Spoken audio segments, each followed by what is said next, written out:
Look at the stars. I guess they're really not that far. I sing Kofa, sing Kofa. It's a new dawn, a new day.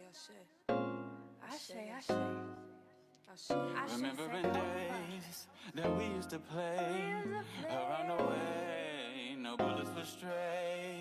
We would slap box all day, few arguments with the old heads. For the most part, we would obey. Barbecue days, laughing away.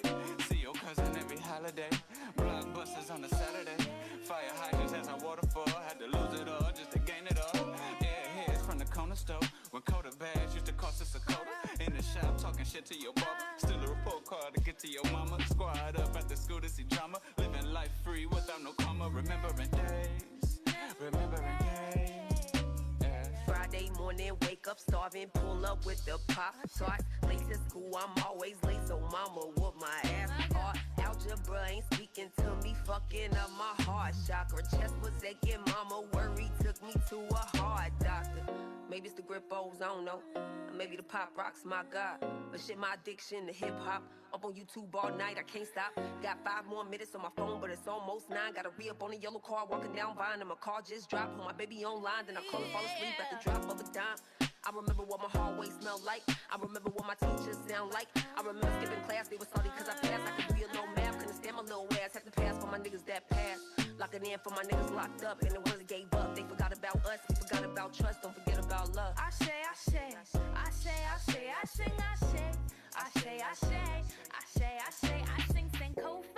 Kofa. It's a new dawn, a new day. Yeah. I said, sitting on the stoop, I feel brand new. I'm feeling you, I feel the heat in the kitchen. My skin is glistening, listening to the cloud. I'm on it when that storm comes, and I hear that thunder. It sounds like my favorite song, and I can see clearly now my lessons learned, and I can see all possible ways to grow and change. Now I let a dark cloud just floating by, and when the sun shines and the moon shines, I know that it's alright. I know it gon' be alright now. Sing Kofa, it's a new dawn, a new day. Hey yeah, I say, sing Kofa, it's a new dawn, a new day. I say, hey yeah. Me and Ma told me pick a switch. Florida frying kitty fish. Sun kids drop like it poppin', popsicle licking, kicking it. Me and Ma told me pick a switch. Florida frying kitty fish. Sun kids drop it like it poppin', popsicle licking, kicking it. Don't be afraid to go back and look what has been done in the past. You don't have to repeat it. It may be something good or it may be something bad, but whatever you do, know what happened behind you so it will help you when you go forward. Yes. So it will help you when you go forward. Welcome to everybody to Urban Consulate Cincinnati. It is so good to see you here. We have everybody joining us in 2 places, live on Facebook as well as inside of the Zoom room, where we have dozens and dozens of participants joining us for what will be an amazing, interesting topic with also amazing and interesting guests. My name is Naima Bilal, one of the co-hosts of Urban Consulate Cincinnati. And for those of you who have registered for the event, thank you so much for registering in Eventbrite. If you are watching on Facebook right now, just a reminder to look for the Zoom link in the comments below. to join us for breakout dialogues immediately following our first half with our incredible guests tonight. And we want to remind you just to keep signing up for those Eventbrite events. That way, every second Monday, you will be able to join us for these free and fully open events, dialogues about equity, and specifically about what equity looks like and how it shows up in our city, great city of Cincinnati. So again, make sure you get the link to join so we can share space and be in community together. Thank you so much. So with that, here we are. It's another second Monday of Urban Consulate, and these conversations keep coming, and you probably wonder, like me, there are innumerable topics that we could bring to the table to discuss as a community. And one in particular today has real meaning for us in Cincinnati. Lots of changes in our environment, our built environment, and the systems happening in Cincinnati. And so today, the key question that we are digging into fundamentally is this: just what is built equity, right? And from there, other questions emerge, such as, how does the intentionality of design inform our physical built environment? Not only that, but how does that environment, either the systems or the physical environment, how does it impact well-being, right? Also, where is the break point between equity and oppression in how we design our built environments? And how do they further impact the systems in which we all interact? And so when we widen our scope of vision to include design, architecture, building as more than just, again, the physical environment, we realize that we're also talking about systems. And when we look at it from that view, what we're really talking about are decisions, right? Because these designs that we're going to be discussing tonight are human beings making designs and making decisions, right? And so tonight we'll be talking a little bit about, are those decisions collectively driving us toward an equitable place, or are they expanding and widening the wedge of inequity that holds us apart and keeps us disconnected, right? And we'll also be wading into the notion that if inequity can be designed, equity can also be designed. So the possibilities are tremendous here. And you can see the ground is fertile and the territory is very fertile for conversation tonight. So I hope that's what you were expecting. I'm looking forward to welcoming our guests. And first, I am so thrilled to welcome back Michael Pride. Michael is professor of architecture at the University of New Mexico. And I'm going to say welcome back because, of course, Michael, Professor Pride, was in Cincinnati, where she was the director of the School of Architecture and Interior Design and on the Planning Commission. So this, in my view, kind of feels a little bit like a Cincinnati reunion. As an architect and urban designer, Michael emphasizes principles of consensus, collaboration, and public engagement in her teaching, also in her research and her professional consulting. Michael's current work focuses on the intersection between design and public health, and how we seek ways to create healthy, sustainable, and equitable communities. Again, prior to the University of New Mexico, Michael was at the University of Cincinnati, go Bearcats, where she served as the director of the School of Architecture and Interior Design from 2003 to 2009. Michael also served on the Cincinnati City Planning Commission and on the Board of Trustees of the Cincinnati Contemporary Arts Center. Welcome back, Michael. So good to see you. Thank you so much. It's great to be here virtually. Great to have you. Great to have you virtually. Also joining us as one of our incredible panelists tonight is Mr. Jonathan Sears. Jonathan is an artist, he's an educator, and the executive director of PAR Projects, whose mission is to empower diverse communities of people who believe in the arts through exhibitions, workshops, career development, and skills training. Located in Cincinnati's North Side neighborhood, PAR Projects has just expanded into 15,000 square feet of space to create Studio PAR, a land banking initiative to preserve space for the arts. Yes. Welcome, Jonathan. So great to share space with you this evening. Oh, did we lose Jonathan? No? There you are. Hey. Thank you. Thank you. Good to be here. Appreciate the introduction. Thank you for being here. And we are also welcoming back Napoleon Maddox. My goodness, this really is a Cincinnati reunion and homecoming, because tonight, Napoleon Maddox joins us from Besançon, France, and I hope I didn't butcher that name, where he is in residence. He's an artist in residence at La Rodilla. So welcome back, Napoleon. It is so good to see you and have you share space with us this evening. Napoleon Maddox is a hip hop ambassador, writer, producer, human beatbox artist, philosopher. I just added that. He is the leader of a hip hop free jazz band called Is What? And he is also the lyrical half of the mesmerizing duo Sorg and Napoleon Dynamite. Oh no. Napoleon Maddox. I'm glad I got a chuckle out of you. I apologize. In 2017, as creative director, he premiered a groundbreaking multimedia show telling the true story of his great-grand-aunts, co-joined twins Millie Christine McCoy. He's also worked with respected artists such as Chuck D, DJ Spinna, DJ Logic, Glenn Hansard, Vernon Reed, Archie Shepp, and the late, great Les Paul. I am so thrilled to welcome you back to Cincinnati, virtually. At least it's virtually. At least technology allows us. So Yeah. yeah, it's great to be a part of this and to hear and see old friends and make new ones. Yes, and we are very grateful for that.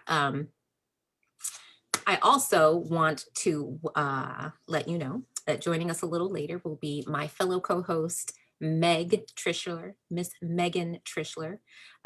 Megan is a designer and a spiritual leader here in Cincinnati, and she spends a great deal of time accompanying people on their journeys of faith and action. She's a dynamite person. Love her loads.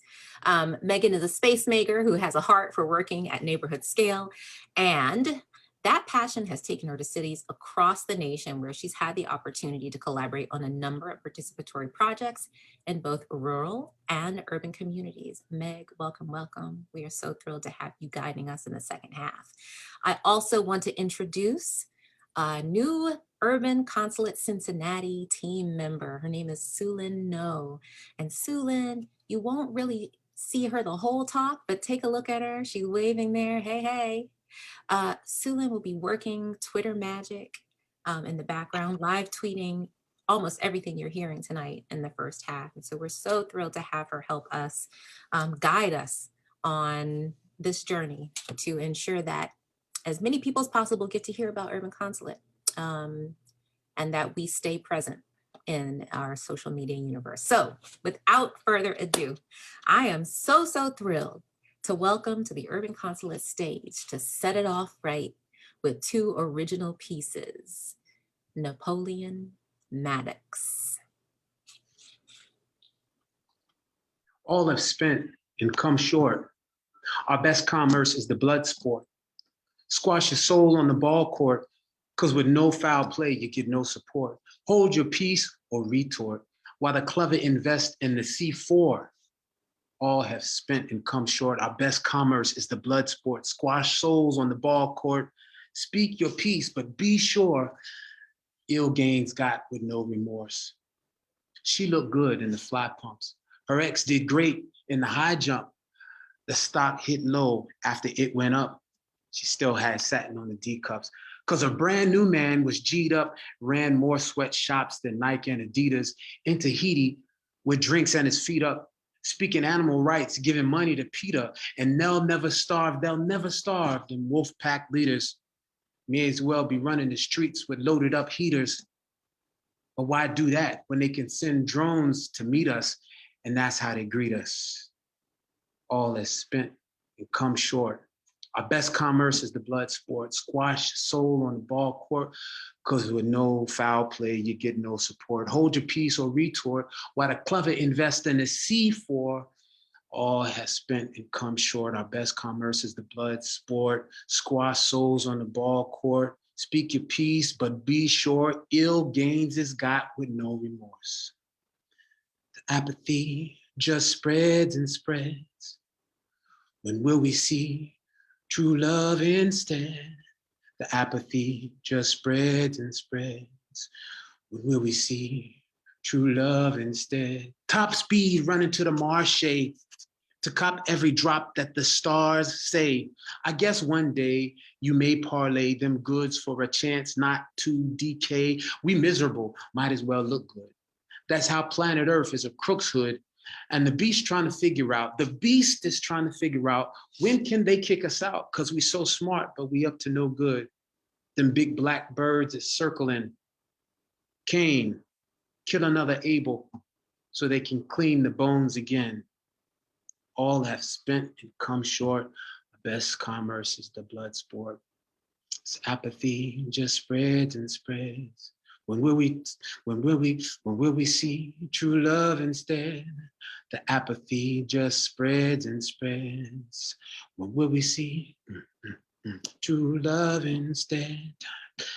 Countdown till the fish is gone. Grass dried up where the cattle roam. Reach the beach with no sand dunes and can't withstand the sun at high noon. And you want me to buy your new car, and let you tell me who the crooks are while you give not a by far, because you about to relocate to Mars. I'm about to head to the streets where the people marching close to the edge and you pushing, heartless. We find a way to live somehow regardless, yet for that you bring us up on charges. I got a spark that starts to flame with the heat so unique it deserves a name, to recall all from which it came, to heal the lame and resurrect the slain. You want power, we want food. We sing louder, you say we rude. You start screaming, you say we demons, but you the one with the evil scheming. We won't be leaping on your bandwagon or using the terms that you label and tagging, because you don't know that we know that you don't know how deep we are and how far we'll go. We'll do like the ancient did and start training for war with the names of the kids, saying them names, and the slain still lives to bring back to mind what the mission is, to feed the famine, to value life, to live by love and not by the knife, and keep that so razor sharp that you could cut out the lungs without touching the heart. Thank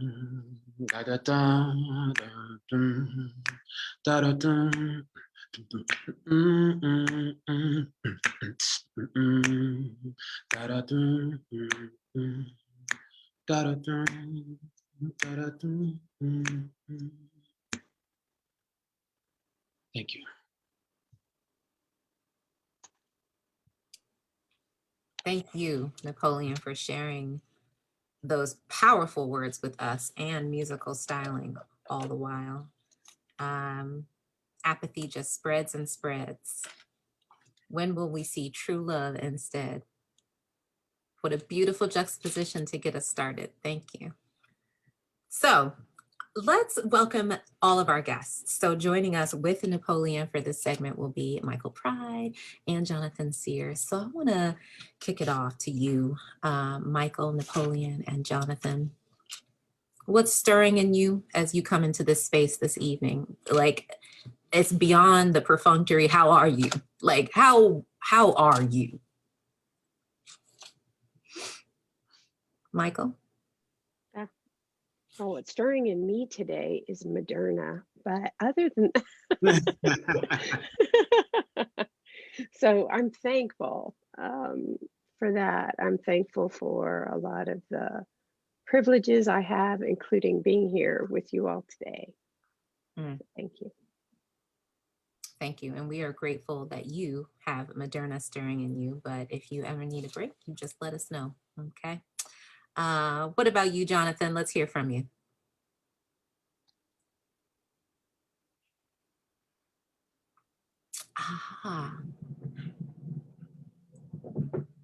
While we're waiting for Jonathan, let's check in with you, Napoleon. How are you doing? I'm doing well, And at the risk of being redundant, really glad to be here and to be a part of this and seeing how important it is that we find the equity and we find these ways to be together in the times that we feel like it's like we may never see each other again, but we're finding ways. So I'm feeling encouraged by that and these kinds of meeting opportunities that we may not be doing if we weren't so separated. Absolutely. The irony of being so far apart and yet so connected. That's right. I think we are still waiting on our friend Jonathan to reappear, but JP, I know, who is our masterful guru behind the scenes, will help us figure that out. Let's get into some definition setting. We'll come back to Jonathan and ask a question how he's doing. Oh, there he is. Hey. Let's just give it a sec, because I want to get Jonathan in on this from the beginning. Yes, Jonathan is the co-host now. Oh, technology. Yes, oh, technology, but okay. So you're with us now. Can you tell us how you are, Jonathan? For real, how are you? Good. You know, always something to adapt to. Kind of the story of Par. So. Story of Par. Adaptation. All right. Well, let's adapt some definitions. So it's a big topic. What is built equity? But let's take a pause and define what does that actually mean. So let's break it down. Okay. Between the three of you, the four of us, just how do we define built? How do we define equity? And then, as Michael has challenged us, how do we define environment, as in finding or building equity within our environment? So let's start with those three words: built, equity, environment. I'm going to popcorn it and just throw out some ideas. The built part? Yes. What's coming to my mind is constructed. Maybe that's the architect's perspective, but also manipulated or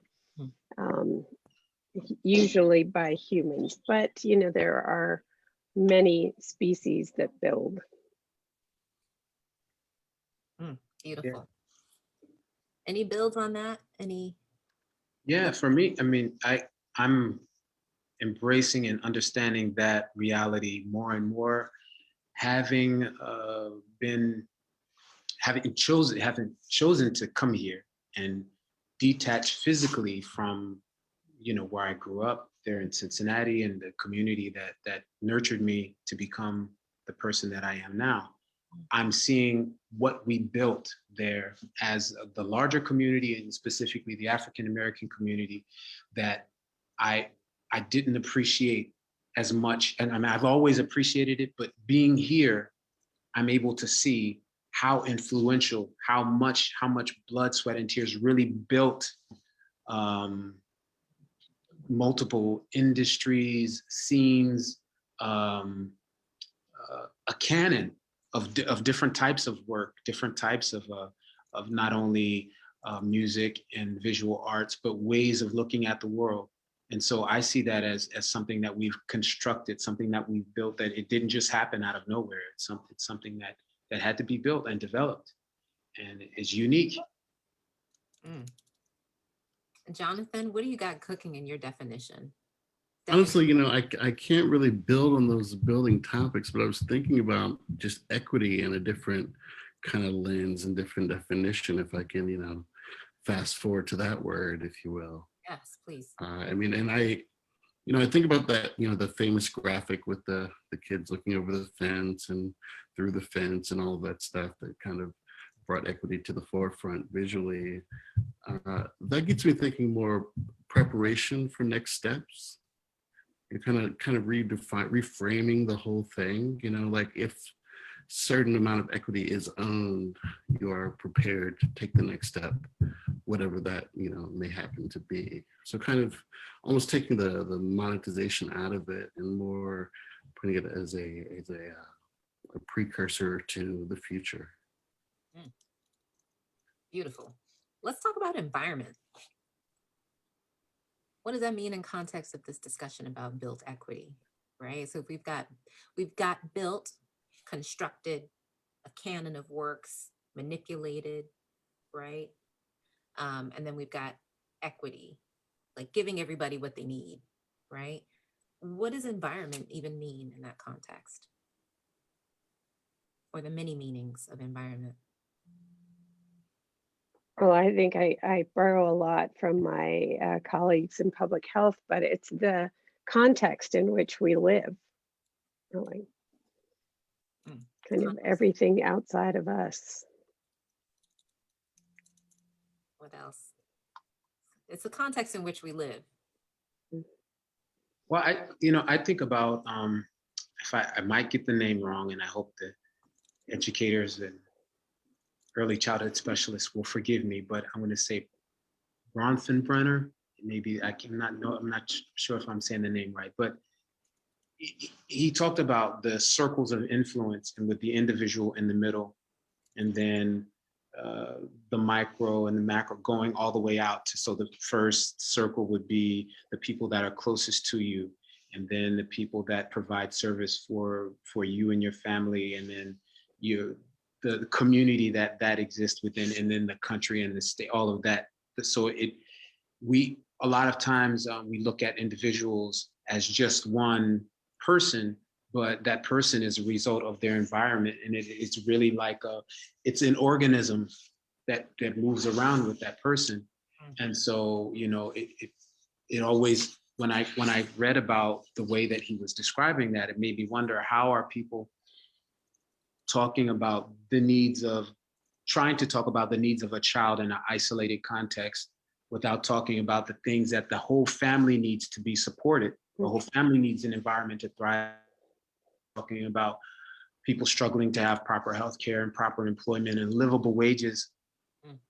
And then some of the same people may be going to fundraisers at different nonprofit organizations, et cetera, and putting on nice clothes to feel nice about what they say, but to support, they're talking about ending childhood poverty, but then somebody that works for them is not earning a livable wage, then we run into the destruction of equity. And so these are some of the things that I think about when I think about environment, and how it's it's a tough conversation that is had too seldom. It's social, cultural, political, as well as physical and economic. Yeah. Yes, Jonathan. It really just quite simply all things that surround you. Yeah. You know, whether that's voices, whether that's landscape, literally everything that will influence your next decision. Love how we can see that as a multidimensional thing. Environment is, I don't know, Napoleon, I'm going to be walking away with your analogy as the environment as like an organism that moves with you, right? It can be organisms of systems, it can be organisms of people, of course, our natural surrounds, all of that, right? It's all of that. I want to talk a little bit about, like, why does this work matter to us? Why is it important? And furthermore, why make it a vocation? This is for you, Michael. What does this mean to you personally? And why does built equity work through the lens of, you know, your research, your teaching, and your consulting? Why does it matter? Well, I suppose that why it matters, especially to me, is because of my own identities, my multiple identities, right? Being a woman, being a Black woman, being a Black woman architect, I don't know, being a Black woman from Los Angeles, all of those things, being the daughter of my parents, really affect, that's my environment, right? And my identity. And so because of this, I think because communities matter to me, because I'm motivated by and or appalled by the inequities that I see. And because social justice has become then my real aspiration, my focus, and environmental design is my tool. So I'm trying to use that tool and pull the levers of that tool to create a more equitable, a more just environment. Mm. So, and because my mom, Because your mom. Same my activist mom. Yeah. mom. Mm. Beautiful. Your mom sent you on the highway towards social justice, and she said, eventually you decided your lane was Right. architecture and design. I love that. That was my dad. That was your dad. So because my dad, because my mom, because Mm. my So community. Mhm. there we go again. Our environment influencing our vocation. Love that. Jonathan, what about you? Why does built equity work matter to you personally? Just to kind of, loop in a quote I like to live by. It's, if your life's work can be accomplished in one lifetime, you're not thinking big enough. Mm. And so if you kind of have that as your mantra, and then you pair that with your skill set, it's like, how can you make change that'll be ongoing and on lasting? Yes. And really, what can you put in motion? So like the work with PAR is, giving what I have to put something in motion that's much larger than me, that can amplify voices. And so that's kind of the way to kind of think about even the how to get to the next step. It's because we have a long way to go. And so the next step is just the one before the one after. What can you plant today that you may not ever see fruit or fully grow? Beautiful, Exactly. beautiful. Okay, Napoleon. Wow, I'm just soaking this up. I'm sorry, because I'm like trying to write down these quotes. For me, this work really matters. I mean, and I'm I'm a different kind of builder than Michael or Jonathan, but my father was a serious construction person, serious builder, serious repair person. And what I see, and he was, I have to say, I mean, and I think this is so relevant in terms of talking about environment and context. He was born in 1924 in Georgia, in rural Georgia. And so he came from a time where many things, many things were not given, were not even sold, were not provided to our community. And so they had to build. And so my way of thinking, my way of being as an artist, as a person, is like, if it's not there and I want it to be there, it's probably something that I need to be willing and ready to build, and have my vision be solid enough, and have my heart and soul be faithful enough to make the vision, to manifest what I envision, and be faithful to that.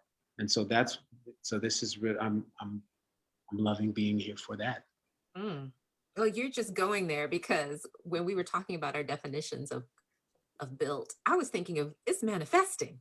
Okay. It's taking something from a vision and making it real, making it tangible in some way. You absolutely do that in all of your artistic endeavors. So an architect of art. Okay. So Jonathan, and your work with PAR Project is really interesting, right? Because it cuts across so many different dimensions, and community engagement, artistic engagement, and now your work in land banking, right? So can you talk a little bit about, how built equity is showing up and that evolution with PAR Project? The way to kind of think about PAR is, a few artists started playing in the community. And the original goal was, well, what can we do? How can we have fun, engage people? Maybe public sculpture comes into play. Maybe the corn maze that we grew comes into play. It just really just starts stacking these ideas and kind of weaving its own journey. and staying busy and staying active and connecting with people, all with the goal of landing, an art center that's inclusive and, has a lot of outreach. Again, fast forwarding through to today, the land banking thing, it kind of, just that term came out of so many community discussions about the way to fix affordable housing, or one way is for communities to figure out how to land bank. This is more thinking about the development end, like who has $20 million to buy up a whole lot of land and put great intent into how things are structured and who is building what. On the par end of things, we just happened into an extra 15,000 square feet of space. And one thing we could have done was, hey, we can put a printer here. We could have invented ways for us to use the space very easily. But instead, it's like, well, isn't there much more value if we commit to dedicating 2/3 of that space to give other artists opportunities? And so just at a very basic level, it's like, we have the space. How do we invite people who are better than us at what they do, give them extremely favorable rates to make it almost undeniable, and say, hey, come join our party. And that's kind of the land banking, if you will, for the arts. It's like, we have the space, we have the ability, and we have the willingness to share everything we have to make something bigger than ourselves. I am so just energized by this concept of reclaiming to give back, right? And reclaiming space to then turn it back to people who can really benefit. So let me ask a question. Now, this puts us into like some concrete territory in terms of how maybe inequity shows up, how white supremacy, racism may show up. But Michael, I don't know how else to describe how I feel about our previous presidential administration taking it upon itself to institute an executive order that mandated that all federal buildings display a classical architecture. And when we hear that, it's not even a dog whistle, right? It's very, very clearly sort of Western European architecture that, to be frank, does indeed dominate Capitol Hill whenever you're down there.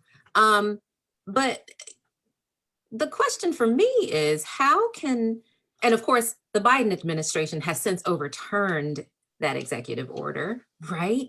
But how can designers atone for the harm that comes from placing sort of white normative culture, art, and manifestations at the apex of value, and like makes it the yardstick for worth measures?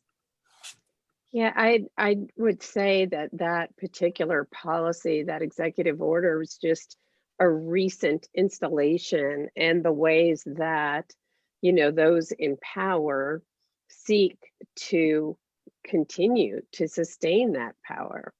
And whether consciously or subconsciously, this is the way things are, and change signals loss for a lot of people. That's not saying that it is loss, but what if we just had more?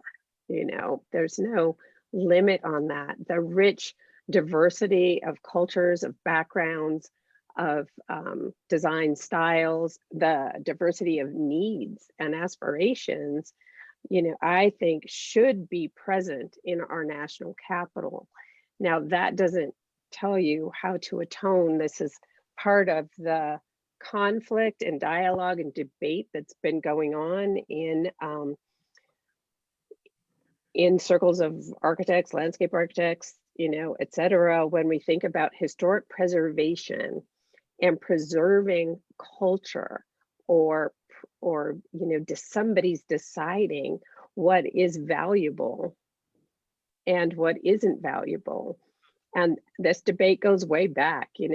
Herbert Gans and Ada Louise Huxtable debating, whose history is valuable and what spaces did those people occupy and what spaces were important. And that's really expanded in many communities, the notion of a landmark or something worth preserving.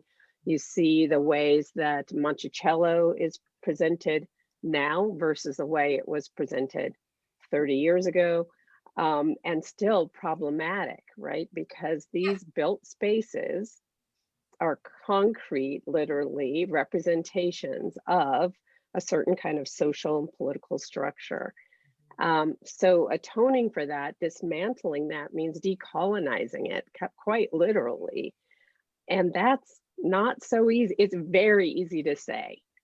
Doing it, it takes great intention. This goes back to the building, right? By intention. How do we dismantle that? How do we honor, many aspects of our history and many cultures that contributed to it is really a big question. So I don't know that I have an answer. I know that later we're going to talk a little bit about what we can do at the institutional level, in higher ed, to start to make little cracks in that very hard case. Yeah, I'm excited about that part, but it's coming back to me in such a big way that the change that you and I see as something beautiful, something that points to something diverse and new and vibrant, right? And a sort of a collective sharing of knowing, a shared collection of being, for others is seen as loss. And that's a stark reality that, as thinking people, we have to reckon with that. It is indeed loss for other people. So Napoleon, so when we, again, we've widened our scope to include sort of systems and the built environment as part of our discussion. So if the physical manifestation, let me rephrase that. If our built environment, right, can be a physical manifestation of history, and specifically our nation's history. And if much of that nation's history is racist and built on the tragedies of slavery and Jim Crow, you name it, right? How do we untether from that? How do we even begin to untether from all of that inequity and all of that history that is literally built into our built environment? Is there any escaping that?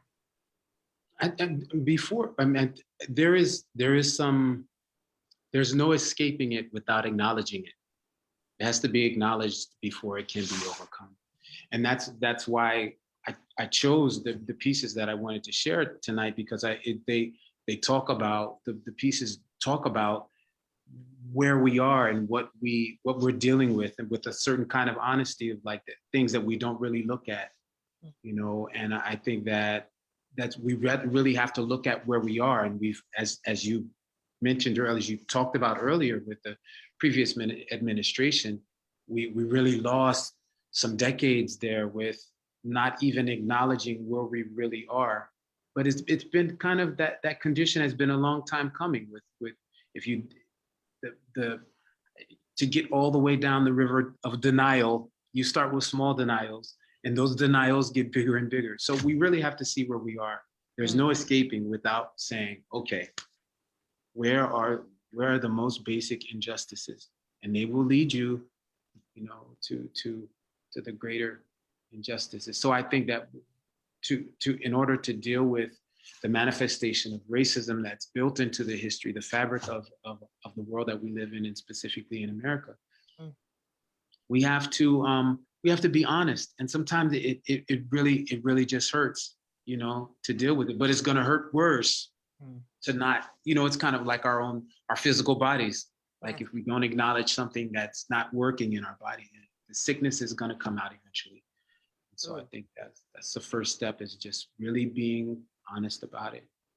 Being honest, just speaking truth and reconciling, as Michael just put in the chat. Absolutely, the best place to start, right? So now that we have defined equity, um, we talked about your professorship at the University of New Mexico. Can you talk about, well, how do you inscribe a commitment to equity in the higher ed space? It's exceptionally white, right? And the ivory tower space of the academy in and of itself is built to perpetuate Right. inequity. So how does Yeah. one move in that space? Well, I think one little chip at a time, but I feel quite fortunate to be at the University of New Mexico. It's one of the great attractors was a long history of public interest work, a real commitment to social change that I find among so many of my colleagues in every discipline that it almost feels like I'm in another, parallel universe a lot of times, even though there are problems there too. My colleagues are like, we just got to take it down. We got to take it down. We got to take it down. Some are making a plea for a concept called a pluriversity, because even just the term university has this idea of some kind of a universal truth that is held and passed down or whatever. And then, so that's a pretty high level concept that can take a while, but we're working at just a real grassroots level, just like in community, thinking about when we talk about truth and reconciliation, we're doing that even with our curriculum, thinking about, okay, what is the truth here? Let's examine every aspect of the way that we teach, what we teach, with whom we learn. And because I even stumble on the word teaching anymore, I like adopting Paulo Freire's approach about we're all teachers. And that translates to work in community, that there's something, everybody comes with expertise in their own lives and knowledge that is valuable as we co-construct our learning. So yes, we do strike out lines of the syllabus. We flip the classroom. We do a deep dive into the examples that we show to students, that we share with students of built environments and of designers. I don't know, it's just these little chinks, hoping that little by little we shift the culture, the expectations of the students, the expectations of faculty, the expectations of staff, and then the administration starts to shift. It will go way beyond my time at the university. This is a never ending, it's a perpetual project, because we have to just keep checking in with what we're doing. And the more voices we have around us participating in that, the more lively, rich, and equitable that environment will become. So I'm in a privilege. I know that I'm in a position of privilege, and I enjoy learning from my colleagues and the students. I enjoy reading, Bell Hooks Decades Ago and Teaching to Transgress as this beautiful Exactly. sort of literary marker expressing just that the banking system that exists in the academy today, we have to reset expectations. And, to me, it's like it's a practice of vulnerability, because you're more than an expert behind a lectern, right? You yourself are learning. And I'd imagine that you have to set expectations with students too, right? Like, guess what? I'm here to learn from you as well. That's so beautiful. And guess what? We all learn. I mean, it doesn't diminish. I think it enriches the academy. And, I'm glad you mentioned vulnerability, because what I wrote in my notes is actually this practice of humility, right?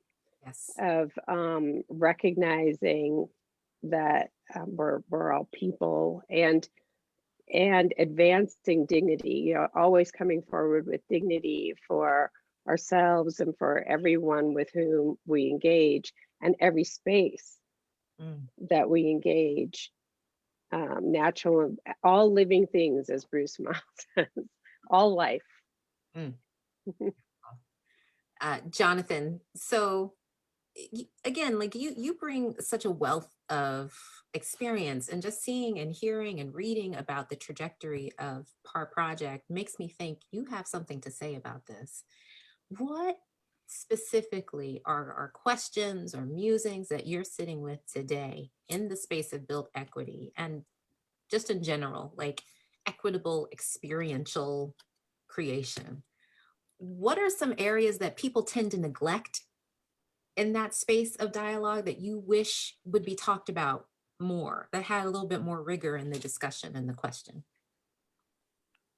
Honestly, my brain keeps going towards, like, the notion of corporate giving and trying to level the playing field. But I don't think anybody is asking, like, instead of contributing X amount of dollars to a Black organization, like, is there a way instead to help that or is there a way to help build a system that can continuously empower said Black organization or organizations? With all these sharp minds running all these mega corporations, I'm certain that with some actual time and effort and focus, things can be put in place that aren't just one-time gifts or one-time, hey, look what we did. Like, can it be, hey, look what we helped create that will continuously fuel conversations around race, dollars towards race, racial equality and things of that nature. So it's something I've been wrestling with. And that's a good wrestle, because like one of the ways I think about that is, how are you making an investment in a Black-led organization or a predominantly Black organization that will create conditions for it to be a legacy institution, an institution that will endure over the decades? So when I think of Cincinnati, I think of our legacy institutions of University of Cincinnati and the ballet and the art museum and the symphony. So the question is, like, how can not just corporations throw their philanthropic arms, but individuals who want to give back and see impact, how can that impact expand beyond one project, right? Make it legacy, make it PAR Project. Yes. So Napoleon, so we're talking about equity. Vote. Yes, Michael, absolutely. Vote. We're talking about equity, right? And I don't remember who I was talking with the other day, was talking about, inclusion, and how that word can sometimes have a skewed meaning because it still infers a space that you're being allowed into, and that inclusion should rather be seen as building a new table, right? So my question is, I had to do the frame, Napoleon. It's all late and I'm doing a long frame. Can we build anew? Can we build systems anew without BIPOC people at the table making decisions? So the short answer is no, we cannot. Absolutely, we cannot. The longer, more realistic answer is that, but yet it occurs. So, I was thinking about and listening to what Jonathan said so eloquently, and part of what I felt, what I heard, what my soul felt was that in questioning the posture of corporate giving and the kind of I don't remember the term that he used, but I felt like one of the directions that we're moving toward when he was talking about, so that these empowerment can continue for Black businesses or Black organizations that are serving the Black community. We're really talking about removing obstacles so that the empowerment that they already have can be realized. Because a lot of times that's what we're seeing, is that people are trying to keep the lights on, but if they don't have to jump over this hurdle or jump over that hurdle, or so just you know, as some of the young people say, they won't let me be great. Just let them be great, you know, by just removing some of the, sometimes we find out that there are undue tax burdens,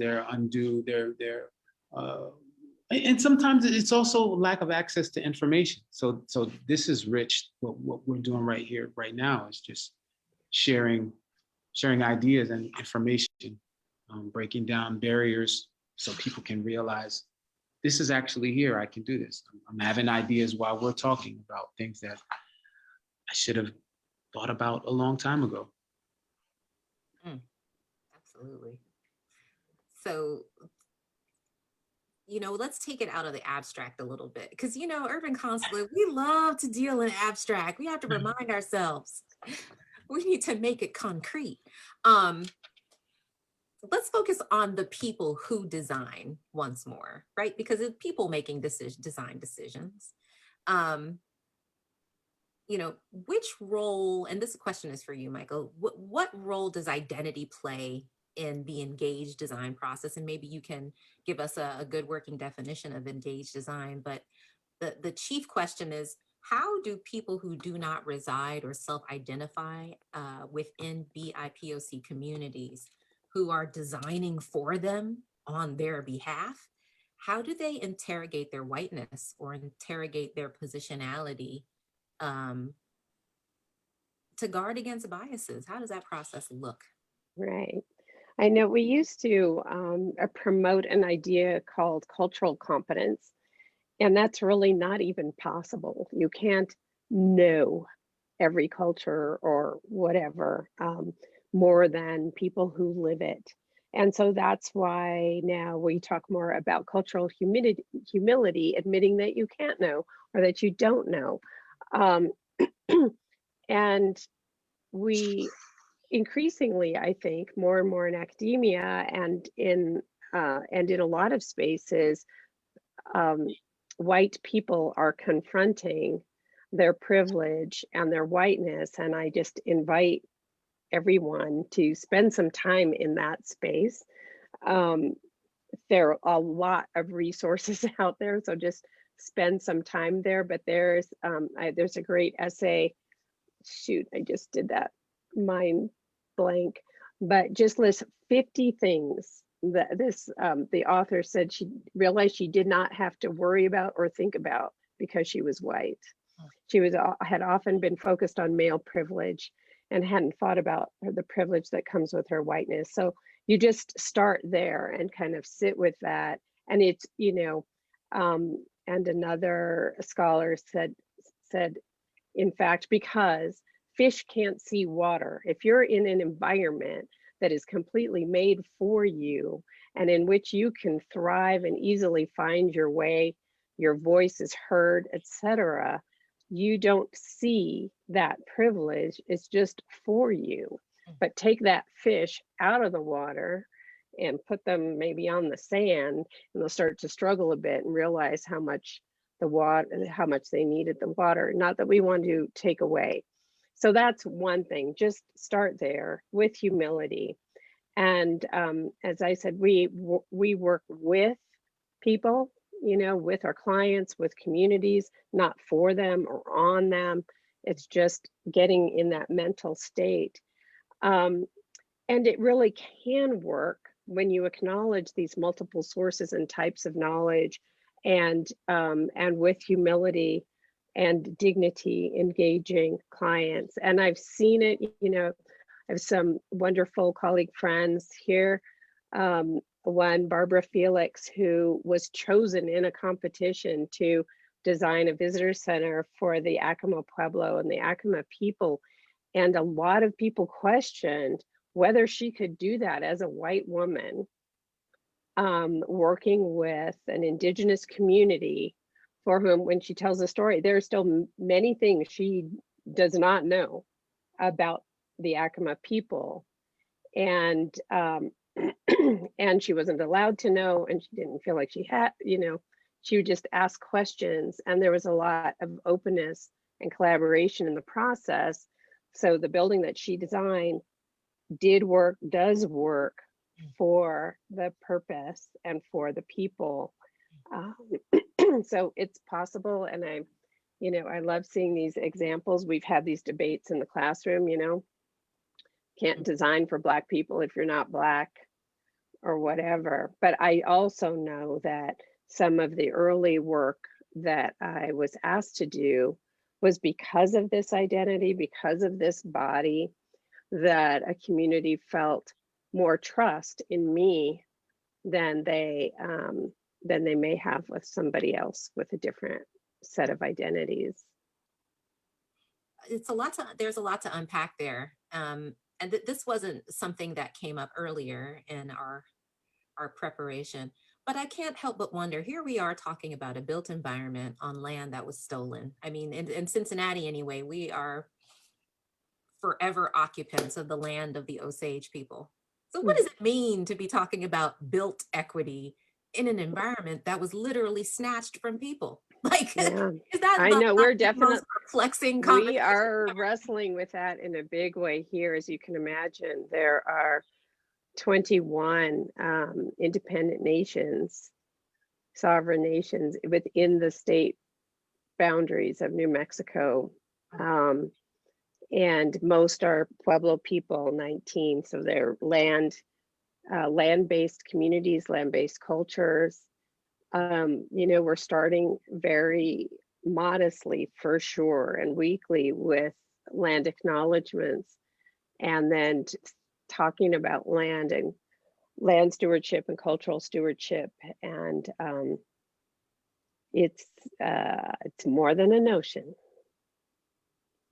Thank you for giving me that hope, because every now and again, when I acknowledge that I live on the land of the Osage, I was like, what more can I do than just acknowledge this idea that this is stolen I land? know, So because that's another the consulate topic. people, the Osage are not present with you. Right. And I guess the one difference here in New Mexico is that the Pueblo people and the Diné are with us.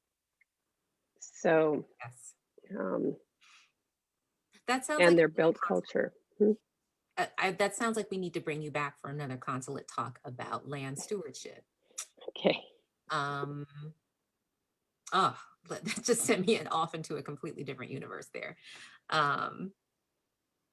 So Jonathan, I want to talk about, sort of the onset of all of this, and that's children. Let's talk about young people. If you set aside playgrounds and like playscapes for a second, can you maybe give some examples of how the voices of young people, specifically children, have been woven into design decisions that in your mind reflect a built equity? I think that could be master plans, it could be urban planning, any scale or scope of planning that you've seen. As a proud papa, I'll kind of speak from that lens of the children aspect, because I can't say I've surveyed the nation's kids, but I will say one thing that's great about children is there is no filter, because there's not even a level of understanding of why there should be a filter. So if the thoughts are coming out pure and coming out creatively, I think maybe it's on us to listen for the good ones and realize that if a kid says a building looks like a cloud, maybe it should, or maybe it could look like a cloud. And then, like, how far can we let our young people push our imaginations? With no rules. They're not thinking about variances and zoning laws and all the things that restrict actual building processes. They're often thinking about, how can I have a good time, or what can I jump on, or how far can I throw this thing? And so if we just take that innocence and maybe start incorporating that into our planning processes, maybe we'll create something unexpected. Yeah, I love that. Children are unfiltered in the best way, and I'm always learning from my own child. I happen to live in Kennedy Heights. I chose this neighborhood after living in Price Hill for a few years, but But I chose this community because I felt it was one where people did have a say, including children, as to how our community manifested. And I remember there was a bank that was going up right across the street. And my then 7-year-old daughter asked me, she said, Mama, you know, there's a community center there. Why are they putting that ugly bank there? And I said, oh, baby girl, you know, that was a community zoning decision. And I guess they moved that through. But the point is that children, they understand and have synthesized in their own minds what a built environment can and should look like. And they've got great questions. So yeah. Let's see. Timim says adultism is largely an enemy to, that sounds like a good quote. Adultism is largely an enemy to the kind of inventive imagination children could bring to design equity. Thank you. Beautiful thought. So let's bring our own imaginations as we close out here, because we want to leave time and space for our amazing participants to interact with each other around this topic. You know, one of my favorite questions is like, take off the constraints, like no restraints, no limitations, money were no object, resources were no object. What's one change? You only get one. This is like a genie, except you only get one wish with this genie. What's one change you would make, no restraints, that would change what built equity looked like in Cincinnati dramatically? Napoleon? I would have to bounce right off of the last strain of thought, the last thread of thought, and go with some way. It's a little abstract, but some way to acknowledge the multiple intelligences, the multiple ways of knowing that are presented within our whole community. I mean, starting with the children, understanding that there's more than one way to know something, more than one way to understand something, and just because it's not acknowledged as a classical intelligence doesn't mean that it's not valuable. And maybe it's likely more valuable. Yes, I love that we can recenter classical knowledge across all cultures, right? Because of course there's classical in every culture. We have classicism, you know, if we extract it from European culture, it exists everywhere. And I love that we can start with the children. Michael, what about you? One change. Free and open access to clean public toilets and hand washing every quarter mile. Wow. Yes, that would indeed be a big change. Can you say a little bit more about that?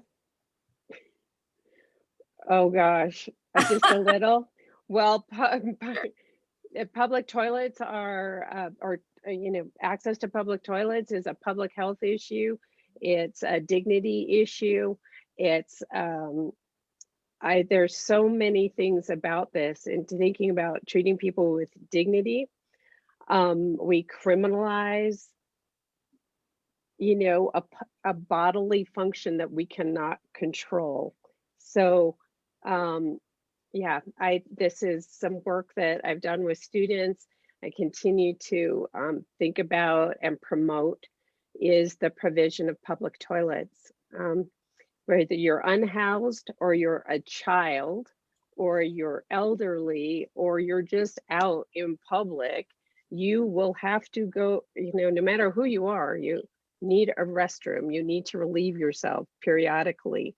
And we relegate people to back alleys, backs of buildings, weird spaces when they can't access. If we close toilets or eliminate them from public parks, we don't allow people entry into public buildings or even churches sometimes, but all of these kinds of systems have the opportunity to genuinely serve the public good through that little thing. And they should be beautiful, of course. Yes. Jonathan, what's your one change?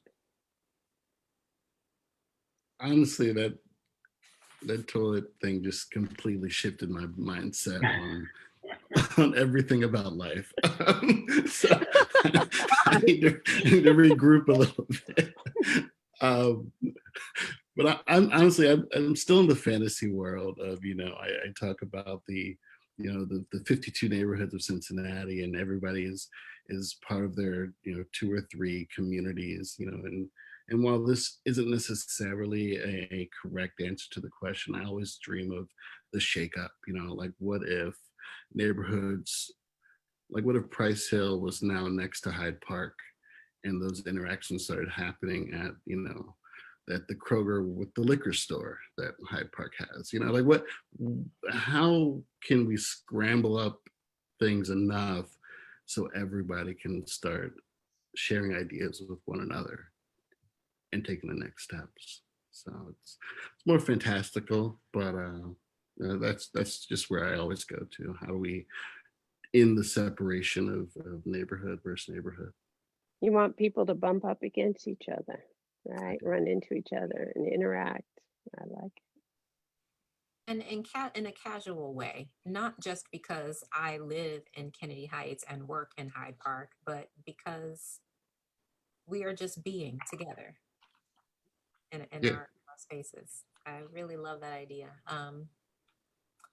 So I want to thank everybody here for these incredible insights. I've brought some new ways of thinking about built equity.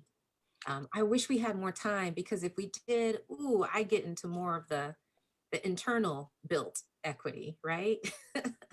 And some of the soul aspects of it, because that's where a lot of my interest lies, is the inside, right? But I love that we focused on some of the external manifestations of built equity. And thank you for this amazing Cincinnati reunion. Michael Pride, Napoleon Maddox, and Jonathan, who is here in Cincinnati. Thanks so much for sharing your thoughts. It's been wonderful to sit in dialogue with you.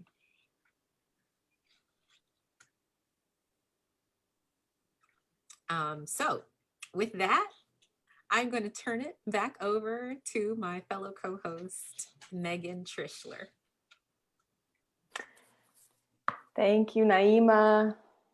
Good to be here. Thank you so much, Michael and Jonathan and Napoleon, just for such a rich and thoughtful dialogue. I think I just love right out of the gate the way you've expanded our imagination for some definition around environment and what it means to build, to manifest, to make real, to put in motion. So I love that. And I think there's room for each of us to find ourselves and the gifts we bring in those definitions. So much gratitude for that.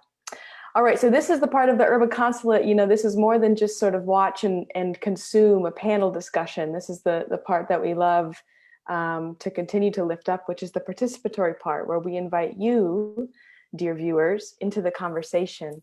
And so for the next 15 or 20 minutes or so, we're going to do a little bit of breakout dialogue, which luckily this format on Zoom enables us to do with relative ease. So if you're watching on Facebook Live, now is the time to join the conversation. I'm hoping there's a link to the Zoom that's been placed into the Facebook comments, so go ahead and click on that. And if you are in Zoom, we'll get a message from Control Booth if this isn't the case, but you should be able to turn on your video if you're comfortable doing that. So go ahead and do that now if you'd like. And JP, I'm ready when you are, if you want to throw our question up onto the screen. Great. All right, so this is the one single question we want to send you into breakout rooms to have a discussion and have a little bit of dialogue around.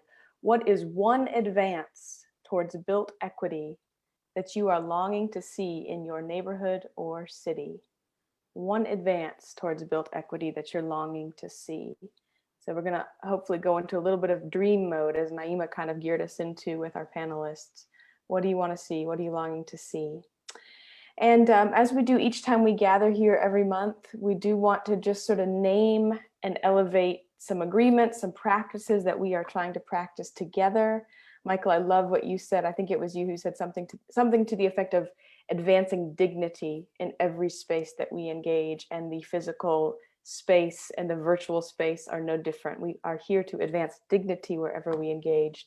So we invite you to participate in these agreements for a courageous conversation. That is, of course, first to stay engaged, to stay present. 15 or 20 minutes, you can do it. You can stay present and connected to the group. Oops, go back, JP.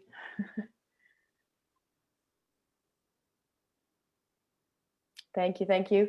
The second is experience discomfort. There's a difference between pain and harm. You know, sometimes when we're stretching, when we're growing, when we're learning, a little bit of discomfort's an okay thing. So put yourself in that posture if you're able, and experience some of that discomfort.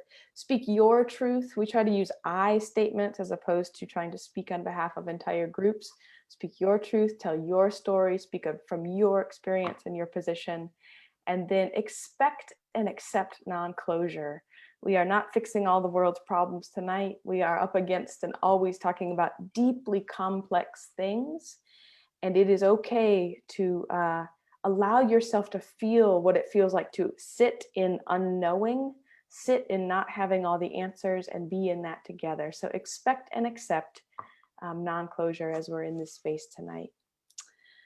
Okay, with that, JP is going to put us into breakout rooms. JP, are we ready? We are. Okay, and we're going to have about, it's 8:05, it's 8:15. I think we'll give you about 15 minutes, 15 to 18 minutes or so in the breakout rooms with that question to just dialogue about together. What's one advance towards built equity that you're longing to see in your neighborhood or city?